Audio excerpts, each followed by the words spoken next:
자, 우리 옆에 인사합시다. 만나서 반갑습니다. 자, 앞뒤 좌우로 보시면서 당신을 기다리고 있었습니다. 시작.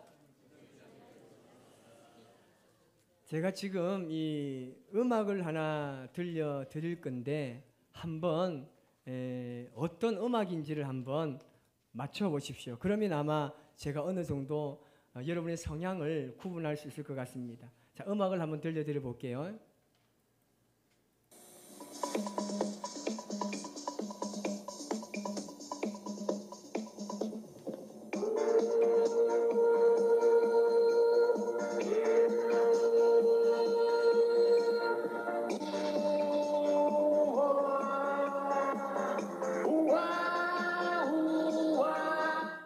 자, 여기까지 제가 하려다가 하니까 제 발음이 안 되더라고요. 그래서 우리 청년들 무슨 음악인지 알겠어요?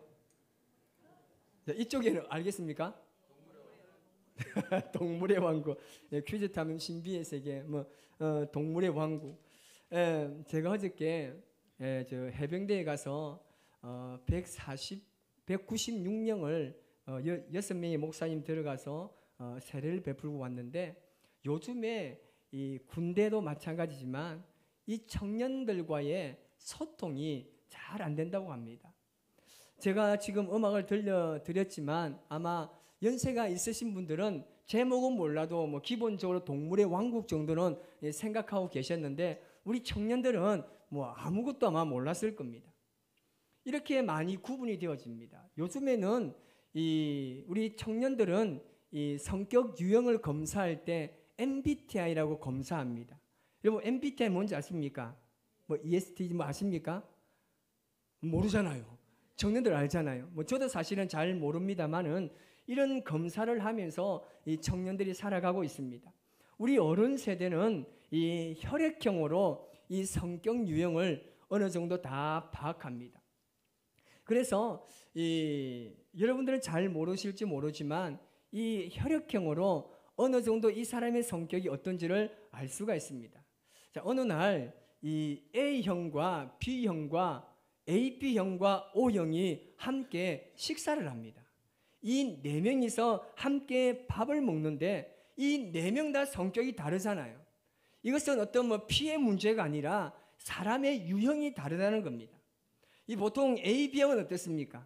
AB형은 이 보편적으로 자기가 하고 싶은 대로 합니다. 그래서 어느 날 갑자기 밥을 잘 먹고 있다가 갑자기 숟가락을 놔버리고 밖을 막 뛰쳐나가는 거예요. 기분 나빴는지 하여튼 막 뛰쳐나간 거예요.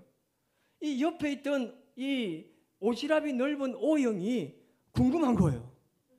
저 도대체 왜 뛰어나갔을까? 그래서 자기도 막 숟가락 놓고 막 뛰어나가 버립니다.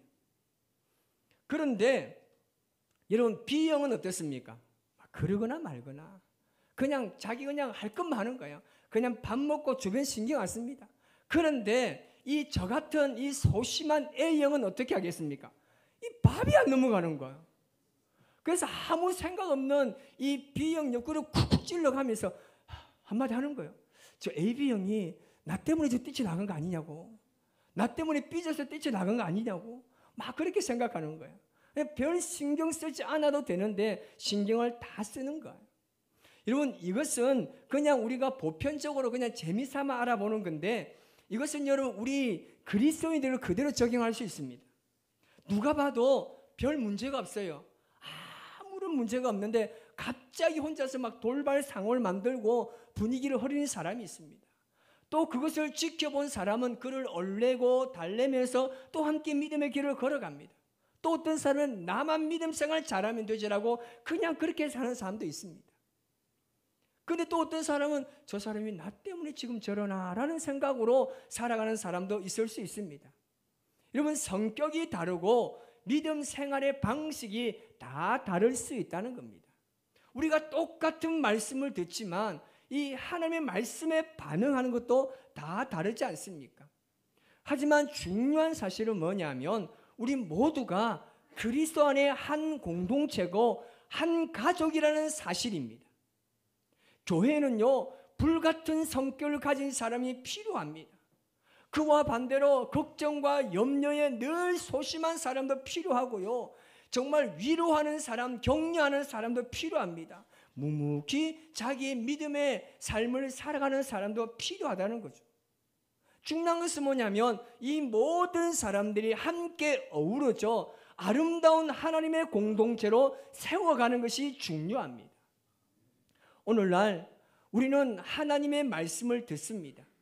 코로나 이전에도 그랬지만 코로나 이후에는 더 하나님의 말씀을 들을 수 있는 기회가 어쩌면 더 많이 생겨났습니다. 어디서든지 설교를 들을 수 있고요. 그야말로 설교 홍수 시대에 우리가 살아가고 있습니다. 유튜브나 페이스북이나 인스타나 아니면 기독교 방송이나 기독교 라디오 등 우리가 어느 곳을 가든지 간에 말씀을 들을 수 있는 기회가 있습니다. 그런데 여러분, 듣는 것보다 중요한 것은 뭐냐면 행하는 것이 중요합니다. 듣기만 하고 행하지 않는 것은 결과적으로 오늘 말씀을 보니까 자기를 속이는 것이라고 말씀하고 있습니다. 야고보서의 핵심 주제는 뭐냐면 말씀을 행하는 자가 되고 듣기만 하면서 자기를 속이는 자가 되지 말라고 말합니다. 야고보서 1장 22절 말씀을 우리 같이 읽습니다. 너희는 말씀을 행하는 자가 되고 듣기만 하여 자기를 속이는 자가 되지 말라. 아멘. 그리고 말씀을 듣는 것과 거울로 자신의 얼굴을 보는 것을 비교하고 있습니다. 1장 23절 말씀 같이 있습니다. 누구든지 말씀을 듣고 행하지 아니하면 그는 거울로 자기의 생긴 얼굴을 보는 사람 같아서. 아멘. 여러분, 거울을 한 번도 보지 않는 사람이 어디 있습니까? 만약에 그런 사람이 있다면 아마 그 사람의 얼굴은 불보듯 뻔할 겁니다. 우리가 겨울을 볼 때는 어떻습니까? 겨울을 볼 때는 우리는 굉장히 자세하게 잘 살펴서 꼼꼼하게 자신의 얼굴을 봅니다. 그러나 뒤돌아서면 그것이 모해져 버리는 거예요. 이것은 뭐냐면 우리는 말씀을 들을 때는 잠시 그 말씀에 집중하고 그 말씀을 잘 이해하지만 그것을 행하지 않으면 금방 잊어버리게 된다는 겁니다. 아무리 말씀을 집중해서 듣지만 행하지 아니하면 정말 희미한 거울을 보는 것과 똑같다는 겁니다. 그래서 우리는 이 거울을 보면서 자신을 잘 살피는 거예요. 그래서 말씀을 듣는 것은요, 자기를 살피는 거예요. 자신의 지금 컨디션이 어떤지를 살피는 것이고 자기의 부족함을 발견하고 그로 인해서 깨닫게 되는 것이 바로 말씀을 듣는 시간입니다. 그래서 우리가 말씀을 듣고 나면요, 내가 말씀을 들어보니까 그때 내가 잘못된 판단을 했구나. 내가 말씀을 들어보니까 내가 그때 했던 그 행동이 정말 실수였구나. 얼굴이 화끈거리고 마치 자신을 아는 것처럼 그 말씀이 나에게 들려지는 겁니다. 여러분, 말씀을 들으면서 우리가 때로는 절망하고 탄식하고 후회하지 않습니까? 그것은 왜 그랬습니까? 그것은 지금 자신을 깨닫고 있다는 증거입니다. 그러면서 내가 어떻게 살아야 할 것인지에 대한 결단이 서게 되는 것입니다. 그런데 우리가 말씀을 듣고 행하지 않으면 말씀을 들을 때 비추어진 자신의 모습을 잊어버리게 되는 겁니다. 그러면 그것이 뭐라고요? 자신을 속이는 것이라고 말씀하고 있습니다. 여러분, 제가 한번 물어볼까요? 여러분, 설교를 들으면 그 내용이 얼마나 여러분 오래 가십니까? 얼마나 오랫동안 그 설교의 내용이 여러분들의 머릿속에 남아 있습니까? 통계적으로 보면 주일 예배를 여러분 마치고 돌아가는 성도들 가운데 보면요, 그 설교 제목을 기억하는 사람이 단 5%도 안 된다는 거예요. 이튿날 그 설교 주제를 기억하는 사람은 단 3%도 안다는 통계가 나옵니다. 굉장히 씁쓸하지 않습니까? 우울하지 않습니까? 목회자 입장에서 보면 설교를 들은 모든 성도들이 그 말씀으로 인해 감동받고 감동받은 그 마음을 가지고 세상에 나아가서 그대로 살아나가기를 소망합니다. 여러분, 말씀을 듣는 시간은요, 거울로 자신을 보는 시간입니다. 그래서 내가 무엇이 변해야 하고 내가 어떻게 말씀들을 실천하며 살아야 하는지를 깨닫는 시간이란 말이죠. 말씀을 듣고 잊어버리면요, 믿음은요 자라나지 않습니다. 믿음이란 무엇입니까? 행하는 것입니다. 그래서 야고보가 이야기합니다. 힘겹게 살아가는 사람들에게, 그 힘든 지친 하루를 살아가는 사람에게 뭐라고요? 평안히 가라고 말하는 게 그 사람에게 무엇이 도움이 되겠냐는 겁니다. 추위에 떨고 있는 사람에게 옷 좀 잘 입고 다니라고 말하는 게 그 사람이 과연 무엇이 유익이 되겠냐는 겁니다.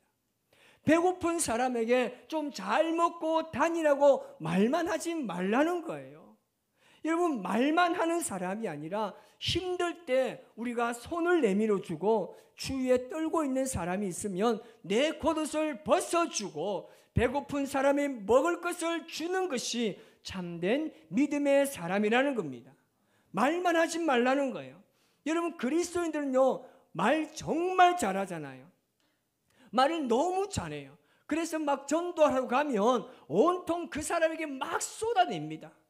그래서 그 사람에게 내가 하고 싶은 말만 하고 돌아오는 거예요. 그러니까 그 사람이 교회에 오겠습니까? 우리는 말을 너무나 잘합니다. 본문 17절 말씀을 우리 같이 한번 읽어봅니다. 이와 같이 행함이 없는 믿음은 그 자체가 죽은 것이라. 아멘.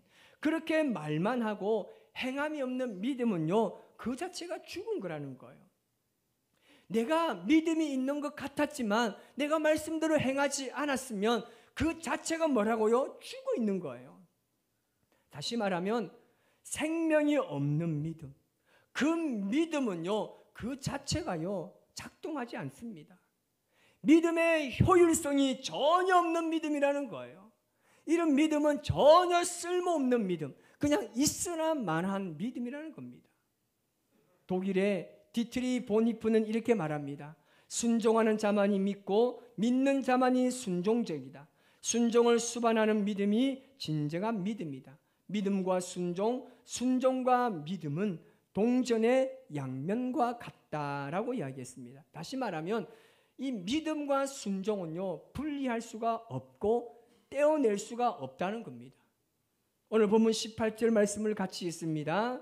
어떤 사람은 말하기를 너는 믿음이 있고 나는 행함이 있으니 행함이 없는 내 믿음을 내게 보이라. 나는 행함으로 내 믿음을 내게 보이리라 하리라. 아멘.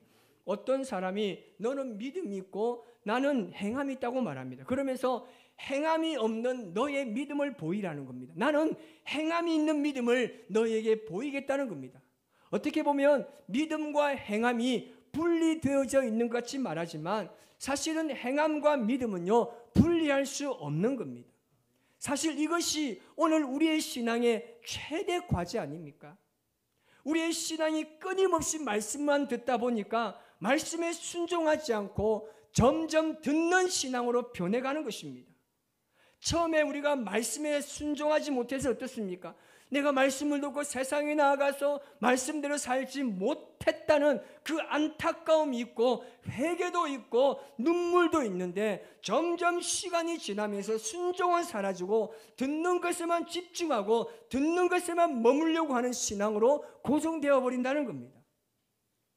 여러분, 말씀을 자주 듣고 많이 듣는 것도 중요하지만 정말 그 하나님의 말씀이 내 인생을 주관하실 수 있도록 그 말씀대로 살아내는 것이 정말 중요합니다.